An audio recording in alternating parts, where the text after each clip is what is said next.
അസ്സലാമു അലൈക്കും വറഹ്മത്തുള്ളാഹി വബറകാതുഹു. അൽഹംദുലില്ലാഹി റബ്ബിൽ ആലമീൻ വസ്സലാത്തു വസ്സലാമു അലാ റസൂലിഹിൽ അമീൻ വഅലാ ആലിഹി വസഹ്ബിഹി അജ്മഈൻ വഅലാ മൻ ഇത്തബഅഹും ബിഇഹ്സാനിൻ ഇലാ യൗമിദ്ദീൻ അമ്മാ ബഅദ്. പ്രിയപ്പെട്ട അധ്യക്ഷൻ ഡോക്ടർ പി നസീഫ്, ഈ വേദിയെ അലങ്കരിക്കുന്ന ഇഷ്ടം ഇസ്ലാമിക് ഓർഗനൈസേഷൻ സംസ്ഥാന general secretary TK Ashraf, KTF സംസ്ഥാന അധ്യക്ഷൻ പ്രിയപ്പെട്ട സുഹൃത്ത് അബ്ദുൽ ഹക്ക് സാഹിബ്, SCRT അസിസ്റ്റൻറ്റ് പ്രൊഫസർ, എൻ്റെ സുഹൃത്തു കൂടിയായ ഡോക്ടർ സഫീർ സാഹിബ്, അതുപോലെ വിദ്യാഭ്യാസ രംഗത്തും സംഘടനാ രംഗത്തും ഈ ടീച്ചേഴ്സ് കോൺഫറൻസിനും നേതൃത്വം നൽകുന്ന എൻ്റെ പ്രിയ സഹപ്രവർത്തകന്മാരെ, പ്രിയപ്പെട്ട അധ്യാപക സുഹൃത്തുക്കളെ, കേരള ടീച്ചേഴ്സ് കോൺഫറൻസിൻ്റെ മൂന്നാമത്തെ ഫേസിലാണ് നമ്മളുള്ളത്. ഒരുപാട് അധ്യാപക സംഘടനകൾക്കിടയിൽ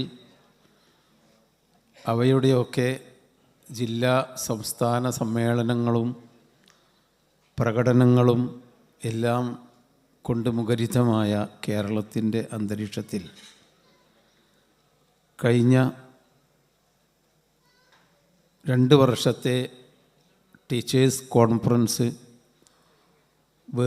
വേറിട്ട ചില അനുഭവങ്ങളാണ് അധ്യാപക സുഹൃത്തുക്കൾക്ക് നൽകിയത് എന്ന് ഇന്നും അതിൻ്റെ അലയൊലികൾ എല്ലാ വിഭാഗം അധ്യാപകർക്കിടയിലും ഓർത്തുകൊണ്ടിരിക്കുന്നുണ്ട് എന്നത് സന്തോഷകരമായ ഒരു കാര്യമാണ്.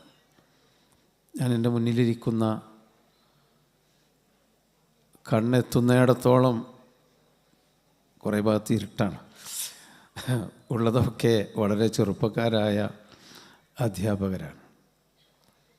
ഒരു അരനൂറ്റാണ്ട് കാലം മുമ്പ് 1974 അധ്യാപന രംഗത്തേക്ക് പ്രവേശിച്ച ആളാണ്. ഞാനിങ്ങോട്ട് പോരുമ്പോൾ ഇന്ന് രാവിലെ സർവീസ് ബുക്കിൽ നിന്ന് എടുത്ത് ഉറപ്പ് വരുത്തി. പിന്നെ ഇവിടെ വന്നപ്പോൾ ഒരു ആഗ്രഹം ഉണ്ടായിരുന്നു, എന്നേക്കാളും സർവീസുള്ള ആളിവിടെ ഉണ്ടാവരുത്.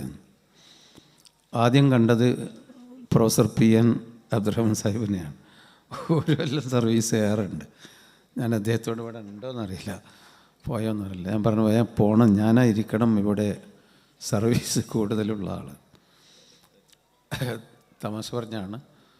സുഹൃത്തുക്കളെ, ഒരു വല്ലാത്ത അനുഗ്രഹീതമായ അധ്യാപക മേഖലകളിലാണ് നിങ്ങളൊക്കെ ഉള്ളത്. ഞങ്ങൾ ട്രെയിനിങ് നടത്തുന്ന കാലത്ത് ഞങ്ങളുടെ പ്രൊഫസർ കുറുപ്പിനെ പോലെയുള്ള ആളുകൾ ഞങ്ങൾക്ക് പറഞ്ഞു തന്നിരുന്നു.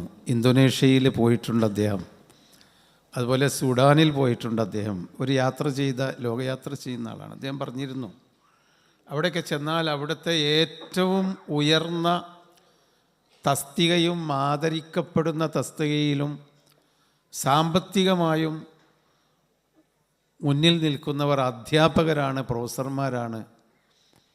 അന്ന് ഞങ്ങളതിങ്ങനെ കേട്ട് നിൽക്കുമ്പോൾ അത്രമാത്രം അധ്യാപകരുടെ ആ ഒരു ഭൗതികമായ സ്ഥാനം ആ കാലഘട്ടത്തിൽ ഉയർന്നിരുന്നില്ല. 1973, 74 കാലഘട്ടത്തിലൊക്കെ. ഇപ്പം ഇന്നൊക്കെ ഇവിടെ ഇരിക്കുന്ന അധ്യാപകന്മാരൊരു ദിവസം, ഒരു കൊല്ലത്തിലൊരു പക്ഷേ ഒരു 50 ദിവസമെങ്കിലും ട്രെയിനിങ് കിട്ടിക്കൊണ്ടിരിക്കുന്ന ആളുകളാണ്. അധ്യാപന രംഗത്ത് ഗവേഷണം, പഠനം നിരന്തരമായി നടന്നുകൊണ്ടിരിക്കുന്നു. ലോകത്തിൻ്റെ എല്ലാ ഭാഗത്തുമുള്ള അധ്യാപന വിശേഷങ്ങൾ നമ്മൾ അഡോപ്റ്റ് ചെയ്യാൻ വേണ്ടി ശ്രമിച്ചുകൊണ്ടിരിക്കുന്നു. ഒരുപക്ഷെ ഇവിടെ ഇരിക്കുന്ന ഞാനൊരു വടക്കേ മലബാറിലൊരു ഭാഗത്തു കൂടി നടക്കുമ്പോൾ അധ്യാപകന്മാരായ എൻ്റെ വിദ്യാർത്ഥികൾ ക്ലസ്റ്ററിന് നേതൃത്വം നൽകുന്ന വിദ്യാർത്ഥികൾ എന്നോട് ഒരു ക്ലാസ് എടുക്കാൻ വേണ്ടി പറഞ്ഞു. ഞങ്ങളുടെ HOD വന്നിട്ടില്ല, നിങ്ങളൊരു 5 മിനിറ്റ് 10 മിനിറ്റ് ഞങ്ങൾക്ക് എന്തെങ്കിലും പറഞ്ഞു തരണം. ഞാൻ പറഞ്ഞു എനിക്കൊന്നും അറിഞ്ഞുകൂടാ. കാരണം ഞാൻ പഠിച്ചിരുന്ന കാലത്തുണ്ടായിരുന്ന സ്ട്രാറ്റജികളോ തിയറികളോ അല്ല അന്നുണ്ടായിരുന്നത്. പക്ഷേ ഇന്നൊക്കെ മാറ്റം വന്നു. ഞങ്ങൾക്കാകെ കിട്ടുന്നൊരു ട്രെയിനിങ് UP സ്കൂളിലും ഹൈസ്കൂളിലൊക്കെ ആയിരുന്ന കാലത്ത് AEOമാരോ അല്ലെങ്കിൽ DEOമാരോ വരുമ്പോൾ പരിശോധനയൊക്കെ കഴിഞ്ഞ് അവർ അധ്യാപകരെ വിളിച്ചുകൂട്ടി ഒരു മണിക്കൂർ നേരം ഒരു ക്ലാസ് എടുക്കും. അതാണ് ഞങ്ങൾക്ക് കിട്ടിയിരുന്ന ട്രെയിനിങ്. വേറെ ട്രെയിനിങ് ഉണ്ടായിരുന്നില്ല. പക്ഷേ പിന്നീട് ടീച്ചർ ട്രെയിനിങ്ങൊക്കെ വളരെ മുന്നോട്ട് പോയി, വലിയ സംവിധാനങ്ങളുണ്ടായി. അതിൽ പങ്കെടുക്കാനും അതിന് നേതൃത്വം നൽകാനൊക്കെ എൻ്റെ അധ്യാപന കാലഘട്ടത്തിൽ കഴിഞ്ഞു. പക്ഷെ അങ്ങനെയൊക്കെയാണെങ്കിലും അന്ന് അത്രയധികം ഒന്നും ശ്രദ്ധിക്കപ്പെടാത്ത ഒരു മേഖലയാണ് അധ്യാപകരെങ്കിലും ഒരു വലിയ തലമുറയെ, നല്ലൊരു തലമുറയെ വളർത്തിയെടുക്കാൻ അധ്യാപകർക്ക് സാധിച്ചിരുന്നു. അതിന് കുറേ അനുകൂല സാഹചര്യങ്ങളുമുണ്ട്. അന്ന് സമൂഹത്തിൽ സോഷ്യൽ മീഡിയ ഇത്ര ഉയർന്നിട്ടില്ല. സമൂഹത്തിലെ കുട്ടികളെ വഴിതെറ്റിക്കുന്ന തരത്തിലുള്ള സാഹചര്യങ്ങൾ കൂടുതലൊന്നുമില്ല എന്നതൊക്കെ ഒരു വലിയ ഘടകം തന്നെയാണ്. പക്ഷേ എന്നിരുന്നാലും കുട്ടികൾക്ക് വലിയ ഫീലിംഗ് ഉണ്ടായിരുന്നു അധ്യാപകരെ പറ്റിയുള്ള വലിയ. ഞാൻ ഓർക്കുന്നുണ്ട് എൻ്റെ നാട്ടിൽ എന്നെ ചെറുപ്പകാലത്ത് മദ്രസയിൽ പഠിപ്പിച്ച ഇബ്രാഹിം മല്ല, അയമു മല്ല റഹ്മത്തുള്ളാഹി അലൈഹിം, അവരൊക്കെ ഞാൻ ഇപ്പോഴും അധ്യാപകരോടും എൻ്റെ വിദ്യാർത്ഥികളോടും ക്ലാസ് എടുക്കുമ്പോൾ ഞാൻ പറയാറുണ്ട്. കാരണം ആ ഫീലിംഗ് ഇപ്പോഴും നിലനിൽക്കുന്നുണ്ട്, വലിയൊരു ഫീലിംഗ്. ഞാൻ തന്നെ ഹൈസ്കൂളിൽ അധ്യാപകനായിരുന്ന കാലത്ത് അന്ന് ഈ ഓട്ടോഗ്രാഫിൻ്റെ ഒരു പരിപാടിയുണ്ട്. ഇപ്പോൾ പലർക്കും ഇത് അറിഞ്ഞോളണമെന്നില്ല. അതായത് 10ാം ക്ലാസ് പുറത്തിറങ്ങാൻ സമയത്ത് കുട്ടികൾ ഒരു ചെറിയ ഡയറിയായിട്ട് വരും ഓട്ടോഗ്രാഫ് എഴുതി കൊടുക്കാൻ. എന്തെങ്കിലും ഒരു ആപ്തവാക്യം, ഒരു മഹൽവചനം അവർക്ക് എഴുതി കൊടുക്കണം. നമ്മളെപ്പറ്റി എന്ന് ഓർക്കാൻ, ക്ലാസ് ടീച്ചറെ പറ്റിയും പഠിപ്പിച്ച അധ്യാപകരെ പറ്റിയും ഓർക്കാൻ. ഒരു ദിവസം ബെല്ലടിക്കുന്നതിൻ്റെ തൊട്ട് മുമ്പ് ഒരുപാട് കുട്ടികൾ 10ാം ക്ലാസ്സുകാർ ഓട്ടോഗ്രാഫ് എഴുതാൻ വേണ്ടി എൻ്റെ മേശയ്ക്ക് ചുറ്റും കൂടി. ഞാനങ്ങനെ ചെയ്ത് നല്ല വടിവുള്ള ഭംഗിയുള്ള അക്ഷരത്തിൽ എന്തെങ്കിലും എഴുതി കൊടുക്കണം, അതാണ് അവരുടെ ആവശ്യം. ഞാൻ ആ ഓട്ടോഗ്രാഫ് എഴുതി കൊടുത്ത് അവസാനം ബെല്ലടിച്ചപ്പോൾ ഇനി പെട്ടെന്ന് ക്ലാസ്സിൽ പോകണം, ക്ലാസ് ചാർജുണ്ട് 8ാം ക്ലാസ്സിൻ്റെ. അപ്പോൾ ഒരു അവസാനം വന്ന കുട്ടിക്ക് എന്തോ ഒരു കുത്തി വരച്ചു കൊടുത്തു.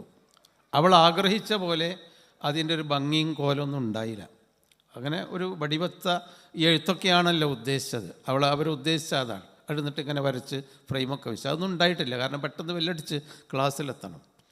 3 ദിവസം കഴിഞ്ഞപ്പോൾ ദീർഘമായ ഒരു കത്ത് കിട്ടി എനിക്ക് ആ കുട്ടിയുടെ. സാർ എന്ന് പറഞ്ഞാൽ തുടങ്ങിയ കത്തിൽ അവളുടെ ഫീലിംഗ് ആയിരുന്നു. എന്തോ നിറം കുറഞ്ഞത് കൊണ്ടാണോ, ഞാനൊരു പാവപ്പെട്ട കുട്ടിയായതുകൊണ്ടാണോ, ഞാൻ ക്ലാസ്സിൽ പിന്നിലെ ബെഞ്ചിലിരിക്കുന്നത് കൊണ്ടാണോ സാർ എന്നെ ഇത്രമാത്രം അവഗണിച്ചു പോയല്ലോ. എൻ്റെ ഓട്ടോഗ്രാഫിൽ വളരെ താങ്കളിൽ നിന്ന് കിട്ടേണ്ട ഒരു എഴുത്തല്ല എനിക്ക് ആ എഴുത്തിൻ്റെ വടിവിൽ കിട്ടിയത്.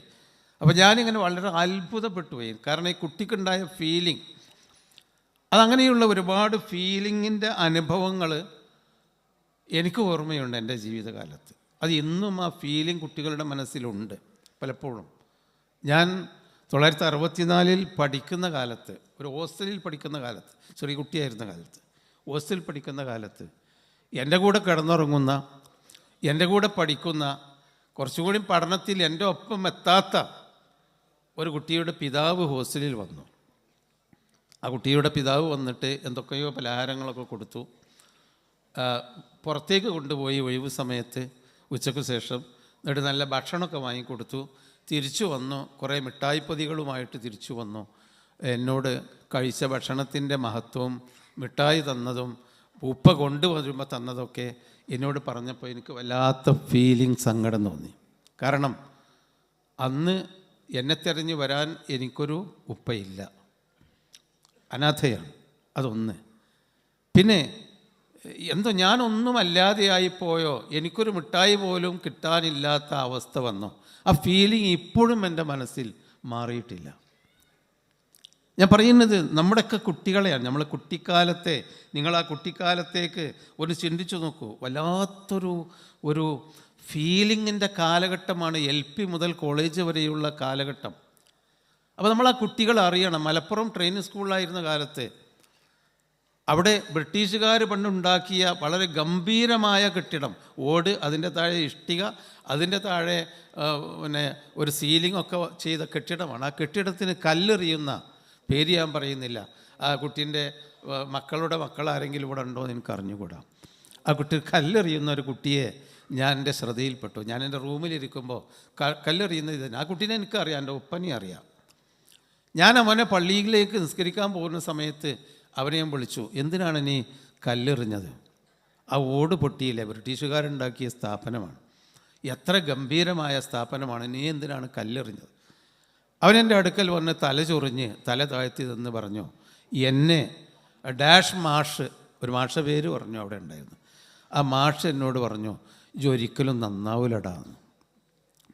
അപ്പോൾ ഏതെങ്കിലും ഞാൻ നന്നാവില്ലോ. അപ്പോൾ അയാളോടുള്ള പ്രതികാരമാണ് 3 ഓട് ഞാൻ എറിഞ്ഞു പൊട്ടിച്ചത്. അയാളെ തല ഞാൻ എറിഞ്ഞു പൊട്ടിച്ചു. സാർ, നിങ്ങളൊന്നും പറയരുത്.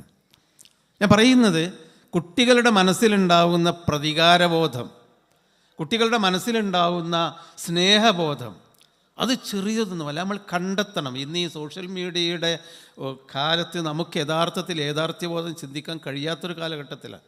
വല്ലാത്തൊരു പ്രതികാരബോധമാണ്. ഞാൻ ഹോസ്റ്റലിൽ, നേരത്തെ പറഞ്ഞ ഹോസ്റ്റലിൽ പഠിച്ചിരുന്നത് ഈ കക്കാട് കൂരിയാട് നിന്ന് കുളപ്പുറത്തേക്ക് പോകുന്ന, ആ പോയി അപ്പുറക്കടന്ന് കുളപ്പുറം എത്തിയ ഒരു സ്ഥലത്താണ്, ഇരുമ്പുചോല എന്നൊരു സ്ഥലത്താണ് ഹോസ്റ്റലിൽ.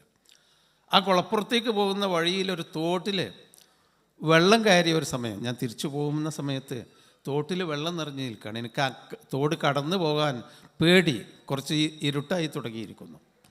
തൊട്ടടുത്തൊരു വീട്ടിൽ നിന്ന് ഒരു മനുഷ്യൻ ഈ സംഭവം, എൻ്റെ ഒരു നിസ്സഹായതാവസ്ഥ കണ്ടപ്പോൾ അദ്ദേഹം എന്നോട് വന്ന്, മോനെ കടക്കാൻ പറ്റാത്തതുകൊണ്ടാണ്, പേടിക്കണ്ട, കുറച്ച് വെള്ളമേ ഉള്ളൂ, നല്ല ഒഴുക്കുണ്ട്.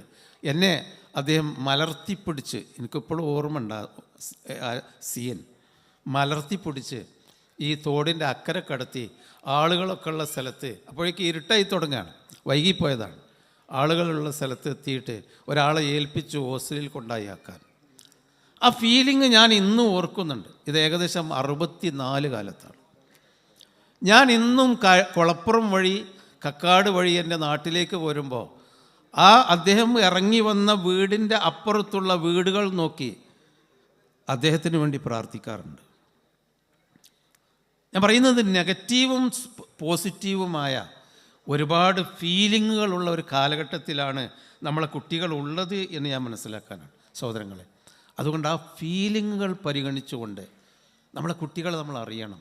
കുട്ടികളിൽ ഞാനൊരു ഖുതുബ നടത്തിയൊരു സ്ഥലത്ത്, ഒറ്റ മിനിറ്റ് കൂടി എൻ്റെ സമയം കഴിഞ്ഞു, ഒരു ഖുതുബ നിർവഹിക്കുകയാണ്. സ്ത്രീകളും ഭർത്താവും ഭാര്യയും ഉണ്ടാകുന്ന ആ ഊഷ്മളമായ ബന്ധം, പ്രവാചക ജീവിതത്തിലെ ഭാര്യാഭർത്താക്കന്മാർ തമ്മിലുള്ള ഊഷ്മളമായ ബന്ധത്തെപ്പറ്റിയാണ് വാർദ്ധക്യകാലത്തും ഖദീജ റളിയല്ലാഹു അൻഹയെ പ്രവാചകൻ സ്നേഹിച്ചതിൻ്റെ ആ ഒരു ഓർമ്മയാണ് ഞാനന്ന് ഖുതുബ വിഷയം. അത് കഴിഞ്ഞ് തിരിച്ചു വന്നിട്ട് വീട്ടിലെത്തി ഒരാൾ വിളിച്ചു പറഞ്ഞു, ഒരു ഫോൺ വിളിച്ചു പറഞ്ഞു, നിങ്ങളുടെ ഇന്നത്തെ ഖുതുബ കൊണ്ട് എൻ്റെ പെങ്ങൾ വളരെ കൂടുതൽ കരഞ്ഞുപോയി. അപ്പോൾ എന്താണ് സംഭവം ചോദിച്ചു. പറഞ്ഞു, അവളുടെ ചെറുപ്പത്തിൽ തന്നെ ഭർത്താവ് മരിച്ചുപോയി. അപ്പോൾ അത് ആ ഖുതുബ കേട്ടിട്ടുള്ള ഫീലിംഗ് കൊണ്ട് ഒരു ഭർത്താവില്ലാത്ത വേദന അവരനുഭവിക്കുന്നു. ഞാൻ പറയുന്നത് നമ്മുടെ ക്ലാസ് റൂമിലെ സംസാരം, നമ്മൾ സംസാരിക്കുമ്പോൾ ചിലപ്പോൾ ടൂർ പോയ കാര്യം നമ്മൾ ക്ലാസ് റൂമിൽ പറയാറുണ്ടാവും. ടൂർ കൊണ്ടുപോകാൻ പിതാവില്ലാത്ത അനാഥകൾ നമ്മളെ ക്ലാസ്സിലുണ്ടാവും. ഞാൻ പ്രൈമറി ലെവലിലാണ് ഞാൻ പറയുന്നത്. കോളേജിലെ കുട്ടികളൊക്കെ അവൻ പോട്ടടാ, അവൻ ലെക്ചർ ചെയ്ത് പോയിക്കോട്ടെ അറിയും. പക്ഷേ ചെറിയ കുട്ടികൾ, അതുപോലെ നല്ല നല്ല ഭക്ഷണം കഴിച്ചതിൻ്റെ അനുഭവങ്ങൾ നമ്മൾ പറയുമ്പോൾ പട്ടിണി മാറാത്ത കുട്ടികൾ ഇന്നുമുണ്ട് നമ്മുടെ സമൂഹത്തിൽ. സുഹൃത്തുക്കളെ, ഞാൻ പറയുന്നത് നമ്മുടെ കുട്ടികളുടെ ഫീലിംഗ് മനസ്സിലാക്കിക്കൊണ്ട് പ്രവാചക ജീവിതത്തിൽ പ്രവാചകൻ തൻ്റെ അനുയായികളാകുന്ന വിദ്യാർത്ഥികളോട് അവരുടെ ഫീലിംഗ് മനസ്സിലാക്കി അദ്ദേഹം സമീപിച്ചിരുന്ന ആ ഒരു സമീപനമുണ്ടല്ലോ, സാഹിർ ബിൻ ഹറാം എന്ന വളരെ വിരൂപിയായ അടിമയായ ഒരു മനുഷ്യൻ വിയർത്തൊലിച്ച് കാരക്കകൾ അങ്ങാടിയിൽ കൊണ്ടുപോയി വിളിച്ചു പറയുന്നത്, ഇതാ കാരക്കെന്ന് വിളിച്ചു പറയുമ്പോൾ ആ മനുഷ്യൻ്റെ മുഖം വിവരണമായിരുന്നു. കാരണം അത്രയും ദരിദ്രനാണ്, വിരൂപിയാണ്. അവൻ്റെ അടുത്ത് നിന്ന് കാരക്ക പോലും ആരും വാങ്ങൂല.